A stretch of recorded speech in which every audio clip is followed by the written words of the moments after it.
Hi everyone. Yesterday night வந்து சப்பாத்திக்கு வந்து பன்னீர் பட்டர் மசாலா செஞ்சிடலாம் அப்படின்னு சொல்லிட்டு பட்டர் கொஞ்சம் ஊற்றிட்டு வெங்காயம் தக்காளி நல்லா வதக்கி எடுத்துட்டேன். ஸோ எடுத்துட்டு மிக்சியில் போட்டுட்டு நல்லா மசாலா மாதிரி அரைச்சி எடுத்துக்கலாம். மறுபடியும் தேவையான அளவு பட்டர் போட்டுட்டு பட்டை கிராம்பு இதெல்லாம் போட்டு நல்லா வதக்கிட்டு பார்த்திங்கன்னா அரைச்சி வச்ச மசாலா வந்து அதில் வந்து கொஞ்சம் தண்ணி விட்டுட்டு நம்ம அதில் வந்து சேர்த்துக்கலாம். அதுக்கப்புறம் இதில் வரமிளகாய் தூள், குழம்பு மிளகாய் தூள் இது மட்டும் சேர்த்துக்கிட்டேன். நான் வந்து காரத்துக்கு ஏற்ற மாதிரி சேர்த்துக்கிட்டு அதுக்கப்புறம் தேவையான அளவு உப்பு போட்டுட்டு நல்லா ஒரு கொதி வர வரைக்கும் வெயிட் பண்ணிட்டேன். அதுக்கப்புறம் இது க்ரீமி ஸ்ட்ரக்சர் வந்தால் இன்னும் நல்லாயிருக்கும்னு சொல்லிட்டு 1/4 கப் தயிர் எடுத்து அதையும் வந்து நான் ஆட் பண்ணிக்கிட்டேன்.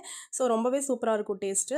நீங்கள் வந்து ரெஸ்டாரண்ட்டில் எப்படி சாப்பிட்றீங்களோ அதே ஸ்டைலில் வந்து வீட்டிலே செஞ்சுக்கலாம். நான் முந்திரி மட்டும் இதில் ஆட் பண்ணல, வீட்டில் இல்லைங்கிறதுனால அது இல்லாமல் நான் செஞ்சுட்டேன். நெக்ஸ்ட்டு பன்னீரை வந்து குட்டி குட்டி க்யூபாக கட் பண்ணிவிட்டு அதையும் வந்து அதில் வந்து சேர்த்துட்டு கரண்டி வச்சு கிளந்திங்கன்னா எல்லாமே வந்து உடஞ்சி போயிடும். அதனால் கரண்டி வச்சு நான் கிளறல, ஜஸ்ட்டு வந்து அப்படியே ஸ்ப்ரெட் மட்டும் பண்ணி விட்டுட்டு நான் மூடி வச்சுட்டு எடுத்தோன்னா செம சூப்பரான ஒரு பன்னீர் பட்டர் மசாலா ரெடி ஆகிடும். பாய். இன்னொரு vlogல பார்க்கலாம்.